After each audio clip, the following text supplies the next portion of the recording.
Tai kooperatyvas šiaip įsikūręs nuo 2009 metų, bet įgyvendinus nacionalinės mokėjimo agentūros ES pinigus įsisavinus buvo pastatytas ir įkurtas elevatorius. Prie elevatoriaus nariai taip pat įsikūrė ir sėklų fabrikas. Tai realiai sėklų fabrikas pilnu pajėgumu dirba nuo 2019 metų.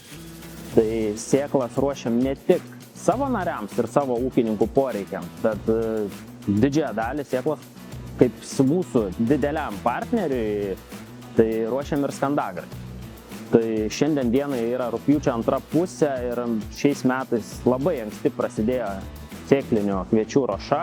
Tai mes pirmuosius Bright kviečius skandagros jau gavom Liepos 20 dieną, kas įprastiniais metais turbūt būdavo po rugpjūčio 1. Tai šiandien rugpjūčio 2 pusėje mes turbūt sertifikuotos sėklos esam paruošę 70 ar 80% jau galimo poreikio, numatomo poreikio. Kaip sėklų fabrikas mes 6 metai, 6 sezoną, gal taip įvardinsiu, pradedam dirbti ir jau į pusėje ganėtinai esam. Tai mūsų sėklos, ūkininkų tiksliau sėklos poreikiai labai stipriai auga sertifikuotai sėklai. Tai skandagros mes matom taip pat kiekvieną metą didėjantį poreikį sertifikuotos sėklos. Kuo jinai skiriasi nuo ūkinės, turbūt gal taip įvardinčiau, kad turi didesnį potencialą ne tik derliui, bet ir kokybei. O tą derlių ir kokybę mes programuojam ne tik pačią sėklą, bet ir tai, ką ją įdeda. Kooperatyvas, mūsų nariai, tikrai nuo 2019 metų ruošdami sėklą naudojam papildomus afelimo priedus, ne tik beicą, tai skandagra šiuo atžvilgiu taip pat jau kelinti metai iš eilės naudoja kažką papildomai prie apsaugos nuo dirvožemio sukeliamų ligų. Tai šie metai taip pat neišimtis, kad jie naudoja Inovitą. Tai Inovitas tiek agronomų, tiek ūkininkų atžvilgių, ką jie pamato laukuose, turi ne tik biostimuliantus, bakterijas, bet ir grybus. Kas turbūt įtakos ir tą sėklos sudygimą, vienodumą, išsišaknyjimą ir turbūt svarbiausia, kad pasiruošimą žiemojimui. Tai gerai žiemoja mūsų žieminiai kviečiai, turbūt ir duos geriausią tą potencialą, ne tik kiekiui, bet ir kokybei. Ką mes eilę metų, jau kelinti metai iš eilės tiksliau matome, kad Bright paruošiamos sėklos mūsų sėklų fabrike ne keliais procentais, o 10% didėjo.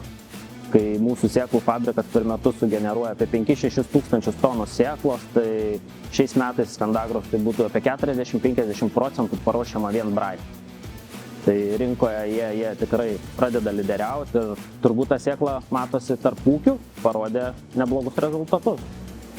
Šiandien dienai daug girdim ūkininkų nuomonių, mitų turbūt, kuriuos galėtumėm paneigti, kad tie priedai ir papildomos medžiagos, ką galime įdėti beicuojant prie beico ir duoti grūdui, kad jie yra neveiksmingi, galbūt jie yra betiksliai arba mes dėdami į tą produktą į beicą tiesiog galbūt bakterijas ar kažkokius grybus nužudome, bet šiandien dienai tai yra mitas dėl to, kad mums pati skandagra pateikdama Inovitą, jį pateikia skirtinguose talpose, kad tiek bakterijos, tiek grybai iki sėklos apdorojimo nebūtų veiksnūs, o jie pradėtų veikti tik patekus į dirvą. Tai šitie produktai beicas jų nepanaikina, nenužudo, gal taip įvardinsiu, net tas grybas ir tie patys bakterijos, jos pradeda veikti ir veiksmingos tampa tik dirvoje ir savo darbą atlieka. Tai mes iš praktikos matome ir kitų produktų ir juos taip pat naudojam, jie yra lygiaverčiai ir taip pat naudingi.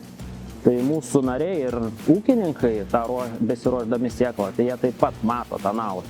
Manau, kad nedėtume produkto, jeigu jisai neparodytų savo kažkokios naudos. Dar vienas mitas iš tokių būtų, kad sėklos kokybė, tai kad dedant priedą, beicą ir tą mišinį, mes maišuose galim sudaiginti tiesiog tą sėklą. Tai nei priedas, nei beicas, jeigu yra sėkla tinkamai nukulta, paruošta, kokybiškai paruošta, tam tikros drėgmės, sėklai, kaip visi žino, turbūt optimaliausia drėgmė būtų iki 14,5% prieš beicavimą. Tai šitą sėklą tinkamai laikant ir sandėliuojant iki pat sėjos, jie nieko neatsitinka ir sudygti maiše turbūt gali tik dėl netinkamo sąlygų arba netinkamo tirpalo viso kiekio panaudoja. Tai kas turbūt ūkiuose, tai dažniausiai ir įvyksta ruošiant namuose. Sertifikuojant sėklą, tai mes ir šiaip esam prižiūrimi, ne tik patys save kontroliuojam, mus kontroliuoja valstybinės įstaigos, taip pat ir skandagrai mes pateikinėjom pavyzdžius, renkam pavyzdžius, juos tyriam, žiūrim tą kokybę, ko mums reikia, ko trūksta, tas grūdas ar sėkla yra stambus ar smulkus, kokių priemaišų reiktų atsisakyti, kokią tą kokybę išlaikyti, kad būtų optimali tiek ūkininkui, tiek įmoniai. Tai tų reikalavimų yra ir tą kokybę norisi pasiekti geriausia, kad jinai būtų ir kokybiška ir duotų gerą derlių sėklą. Vieni iš tokių pagrindinių reikalavimų tai būtų drėgmė sėklos, tai kad sėkla nebeicuota turėtų būti iki 14,5–15% drėgmės. Daugiau grūdinės priemaišos neviršyti tam tikrų vienetų, net ne procentų sėkloje, bet yra vienetai. Yra tam tikros žolės ar kažkokios piktžolės, kurių sėklos išvis yra draudžiamos. Tai realiai paruošus, išvalius ir sutaravus sėklą, ką matot man už nugaros daugybė skandagros maišų, mūsų augalininkystės tarnyba ištiria ir ta sėkla pas ūkininką neišvažiuoja neištirta, kol negaunam sertifikato, kad jinai atitinka visus keliamus reikalavimus. Tirpalo kiekis, kurį naudojam beicuojant sėklą, tai būna dažniausiai nuo 8 iki 10 litrų.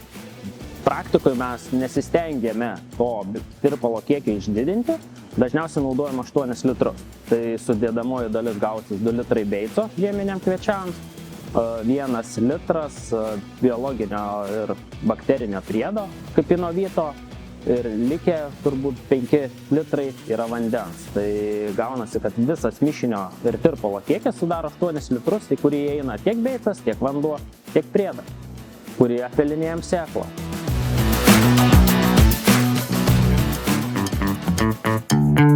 Baigėsi javapjūtė ir prasideda nauji sezono darbai, prasideda sėjos darbai ir galvojimas apie sėklos paruošimą. Pirmiausia, kas yra labai svarbu, tai pasirinkti tinkamą sertifikuotą sėklą, ją paruošti naudojimui, įsitikinti, ar sėkla yra sveika, ar sėkla yra daigi.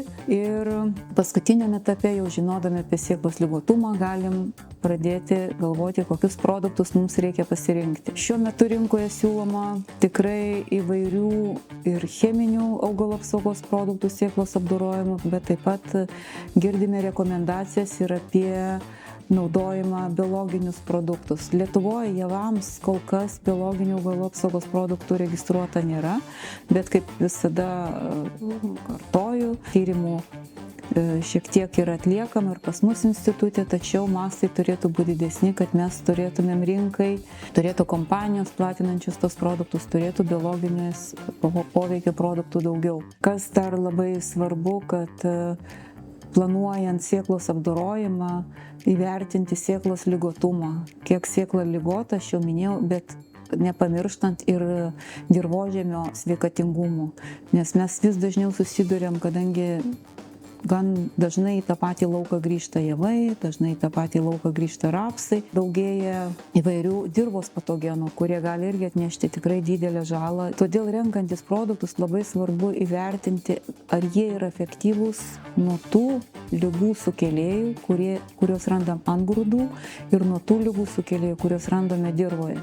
Tai aš ir matyčiau nišą, dabar tokią didelę nišą, kad trūkumas yra produktų, kurie būtų efektyvūs nuo dirvos patogenų. Ir čia tikriausia galėtumėm išvelgti poreikį biologinių produktų saugoti sėklą nuo per dirvą plintančių patogenų. Biologiniai produktai veikia dažniausiai vieną sukėlėją, o ne kelis. Todėl dažnai girdime rekomendacijas ir klausimus, ar galima naudoti mišiniuose cheminius beicus su biologiniais beicais. Registruotų augalų apsaugos produktų sėklų apdorojimų Lietuvoje nėra, todėl reikia remtis gamintojo rekomendacijom, bet jos turėtų būti patvirtintos, pagristos Lietuvoje darytais tyrimais ir tada ūkininkas žinotų, ką geriau pasirinkti ir kokius produktus naudoti nuo to, kas yra jo dirvožemy, jo laukuose. Aš jau nekartą šiandien paminėjau apie dirvos patogenus, kad labai aktualu jų kontrolė dirvoje. Bet aišku, mes žinom kaip pačius pagrindinius įvairius, bent keletą fuzarium sukėlėjų, kurie sukelia pašaknio ligas, bet jos irgi galėtume apsaugoti pasirinkdami produktus tiek biologinius, tiek cheminius, tiek mišinius javus, ar žieminius kviečius, ar žieminius miežius, ar kvietrugius. Taip pat yra javaklupė, kuri darosi irgi dėl sėjomainos pas mus šios ligos fiksuojama laukuose, tačiau kol kas jos nėra ypatingai daug, kaip kai kuriuose kitose šalyse, bet irgi vertėtų atkreipti dėmesį, jeigu kombinuojant apsaugą nuo šios ligos žieminiuose javuose. Mažėjant veiklių medžiagų, cheminių veiklių medžiagų kiekiui, atsiranda klausimai apie tos pačios veiklios medžiagos naudojimą viso sezono metu, pradedant sėklos beicavimu, baigiant paskutiniais purškimais nuo varpų fuzariozės. Tai vertinkim, su sėkla plintantis fuzarium grybai yra labai patogeniški ir aktualūs ir svarbus žaladariai javams, bet ir varpų fuzariozė taip pat. Ir tas ciklas taip ir sukasi, jisai sukasi nuo sėklos sudygimo iki sėklos užsikrėtimo žydėjimo metu bei derliaus nuėmimo. Ir mes dėja dažnai pasirinkam tas pačias veiklias medžiagas ir tada jau kalbam apie atsparumą. Tai tada klausimas, kaip sumažinti tą atsparumo grėsmę, ir tas pasiūlymas sumažinti atsparumo grėsmę būtų vis dažniau girdimas iš įvairių kompanijų, net ir mokslo institucijų pasiūlymus apie biologinių produktų naudojimą. Pasirinkimas naudojimo, kada jis yra ten efektyviausias ir panašiai, tai irgi reikia remtis tyrimų duomenimis, reikia sekti ir savo ūkiuose situaciją, kaip tas pasikeitimai atsiranda ir ne tik tai tam momentui, ne tik momentiniai, kad pagerinau daigumą, pagerinau ten produktyvumą ir panašiai, bet kokį visumoje naudą atneša biologiniai produktai. Ir mes jau ne vienerius metus kartojam, kad tai ne vienų metų rezultatas, kad matyti efektą. Tai tą reikia įsisąmoninti ir turėti omeny naudojant bet kokius produktus. Aišku, mes cheminius augalų apsaugos produktus naudojom ilgą periodą ir sėkmingai buvo sumažinamas kai kurios lygos, jų plitimas, ir nebejoju, kad vis tiek bus tų produktų, kuriuos naudosim, jie gal bus mažiau žalingi aplinkai, gal jie labiau derės su biologinės kilmės produktais. Tiesiog turim tolesnių idėjų naujovėm, naujom inovacijom, naujiem sprendimam. Kalbant apie biologinių produktų naudojimą Lietuvoje, dažnai akcentuojama, kad tai naujas dalykas, kad labai svarbus dalykas, bet mums reiktų atkreipti dėmesį, kad ne tik naujumas aktualu, bet ir panaudojimas vietos sąlygoms. Ir Lietuvos agrarinių miškų mokslų centro Žemdirbystės institute nuo 90 metų jau buvo daromi tyrimai ir jau tęstiniai tyrimai su biologiniais produktais, sėklos apdorojimai, augalų purškimai. Momentais tie tyrimai su biologiniais produktais nuslopdavo, jų nebuvo daug, bet visada turėjom tam tikrą supratimą ir informaciją.